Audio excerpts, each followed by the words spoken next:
So we all know that Yadier Molina is one of the best defensive catchers of all time, and that's in large part because he has a cannon for an arm. Well, maybe in another life, as we can see, he could have been a pitcher. What's up, everyone? It's Fuzzy. Welcome back to yet another MLB recap. The Angels performed a sick ritual in their game yesterday against the Red Sox to try and pick up a W for the first time in almost 2 weeks. The Yankees faced off against some of their former teammates, and the Vegas boys, they won't stop raking. Now, 2 quick reminders: if you're going to any baseball games or concerts anytime soon, use code Fuzzy on SeatGeek to save yourself 20 bucks off your entire order. And as of today, the All-Star voting is officially live. So if you guys want me to come out with a video of my own showing my ballot, let's try and get 3,000 likes. And speaking of the All-Star game, I'm going. It's on my birthday, and I can't wait to vlog it. Now, without further ado, let's go ahead and jump into the games from yesterday, and I cannot believe that the Marlins really let this man down again. Sandy Alcantara went 7+ innings again. That is 6 consecutive starts of doing so. This time, he threw all 9 innings, 9 shutout with no walks,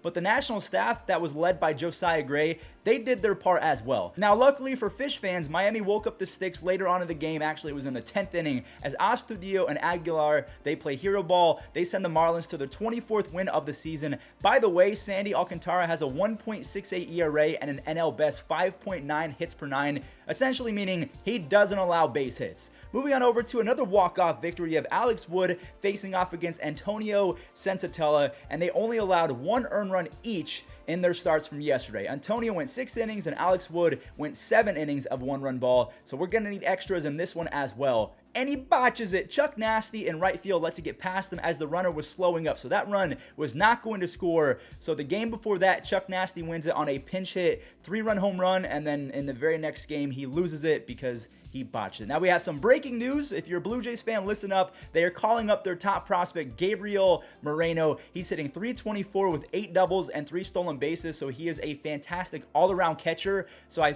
believe that he's going to be replacing Danny Jansen because Jansen's going on the IL after he got hit by a pitch, which really sucks because Jansen has been a monster. Now let's talk about the Jays game. They kind of got slapped around yesterday, and by the Royals of all teams. MJ Melendez ropes an RBI double, and he and Bobby Witt Jr. both score on a Rivera single. Now, we do have to talk about the Jays because they come around to tie it up, but the Kansas City offense stood their ground. Salvi reclaims the lead, and multiple RBI doubles puts Casey way out in front. The Toronto bullpen, they have been decent to begin 2022, but to me, that is their biggest question mark heading into the postseason. If they do make the postseason, which I pretty much can guarantee they will, the bullpen is going to be a little bit scary. Another great team that didn't show up, the Astros. Well, I guess Yordan Alvarez showed up because he drove in 2 of the first few runs, but JP Crawford and Cal Raleigh have been so clutch over the last week. Cal hits nothing but RBI extra base hits, and there's the Frenchman. Ty France hits a home run, and Seattle scores 5 for Logan Gilbert, who wasn't at his best, but he was still good enough. Winker is looking to get hot. He drives home Taylor Trammell, and Castillo picks up his 4th save. So Seattle and Houston are 6-6 against each other this year. Seattle plays really hard against better teams, in my opinion, but it's not as fun to talk about because they're still 10 games back of first place. Jake Cronenworth and the Padres continue to make light work of the Mets, but this isn't the normal Mets team that we've been talking about all year. They're losing so many different guys with injuries, so we kind of have to take that with a grain of salt. And Chris Bassett was on the bump, so I guess you can't really excuse them yesterday because Chris Bassett was given a lot of money. But it was 4-0 when Jake Cronenworth came in and laced a 2-run double. Then you have Machado, Profar, and Cronenworth all coming away with multi-RBI games, with Jake leading all of Major League Baseball yesterday with 5 RBIs. Sean Manaea was incredible, 1 earned run over 7, and the Padres are now 13 games over 500 at 35-22. So like I mentioned in the intro, the Vegas boys, this brings a tear to my eye. They were at it again. Bryson Stott started the attack on the poor Milwaukee Brewers pitching staff. Then you have Hoskins and Herrera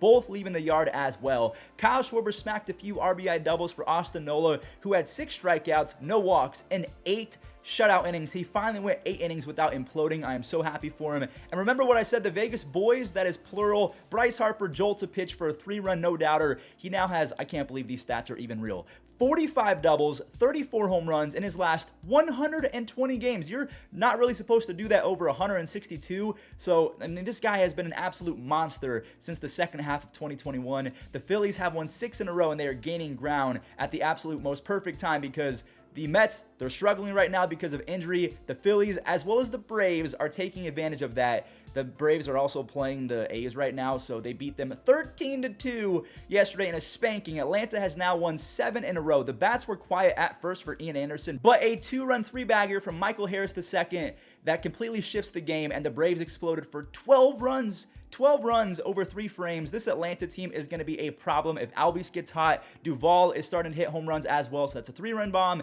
and a 2-run home run. The Braves and the Phillies are now both within 10 games of the Mets. I'm hoping that the injury bug leaves New York pretty soon because I want the Mets to be at their best heading into the All-Star break.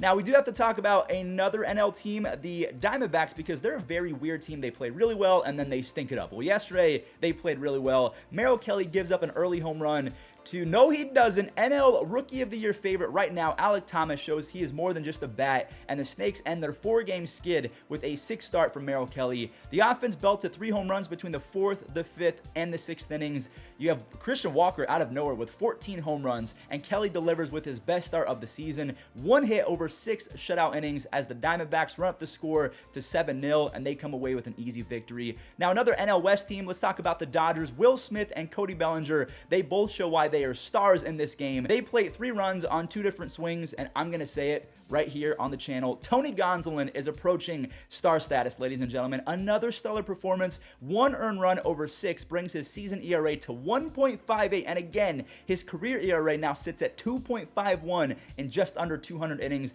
That is really good. Trey stopped by for a solo home run. He says, "What's up?" And then Daniel Hudson steps in. He was the guy yesterday. He earns his 5th save of the year. You guys remember that one band?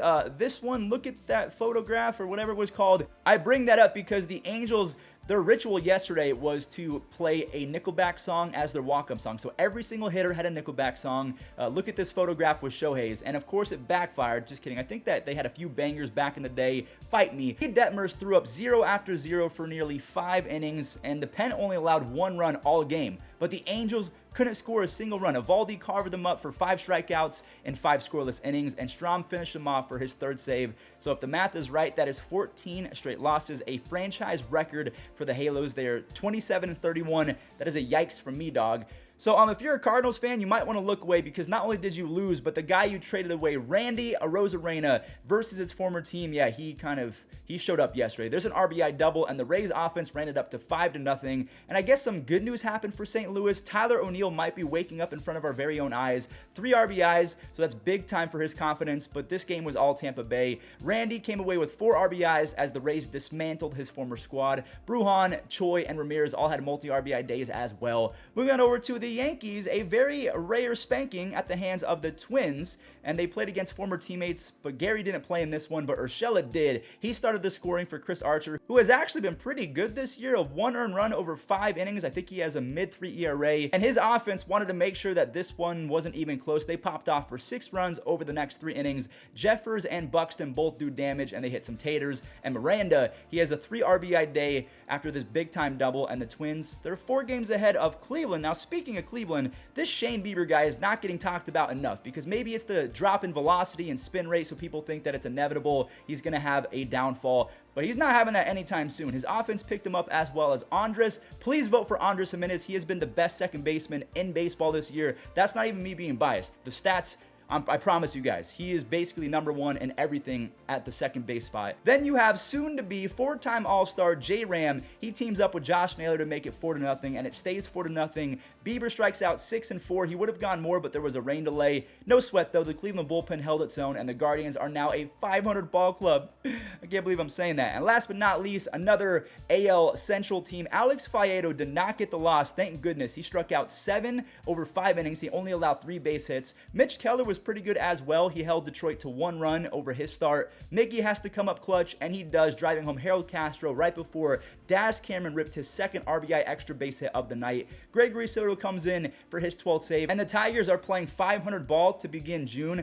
and they're only going to get better now that Riley Green, Akil Baddoo, Robbie Grossman, Casey Mize, and a lot of their pitchers, they're starting to get healthy. That is going to do it for the games from yesterday. I want to give a few shout outs to the super thanks from yesterday. We have Jason and Cole just showing some love. I really appreciate it. Now, before we show off the web gems, 14 years ago today, Ken Griffey Jr., yeah, he joined the 600 home run club. Thanks for watching, guys. Enjoy the clips. He's back with a 3-1. Griffey swings. There it goes. Long fly ball, right field. It is a number 600 for Ken Griffey Jr. That's what they came to see here tonight, and from the moment it left the bat, absolutely no question. Line. Yastrzemski got a jump. He dives and he makes the catch. It's a great play. Because you know you're going to wear it on your chest. And the beautiful thing is, I mean, he pockets this thing, and then he takes the hit, and he keeps a grip on it. It's the four-seamer. It'll probably be 98 or 100. In the air, shallow right. It's going to be Jazz to get there. And a long way to go. That ball in no man's land. On the ground to short, smothered by Hager. They'll get one. Marte rolls it. Nice stop up the middle by Slacks Hager, who's looked very good defensively this year. Good game of the year away from Seattle. There's a ball looped towards left field. Bregman on the run makes the play. Long way to go in that shift, and he was playing in on the grass too, so he had to put his head down, pick a spot, get to it, and make that ball. And off to second. Third base is available. Oh, he's out. Toast is Melendez having a great day behind the plate for Toronto. Tough pitch to grab and fire pop time. That is through the shift. Into left. Hicks trying to come up throwing. Here's the throw on target and gunned down at the plate. Damn, we done came far. The blessings soon pay off. I don't get a day off. Feel like the playoffs, they like, when y'all gonna take off? Dale got laid off, now we focused on trademarks. We just making hits after hits.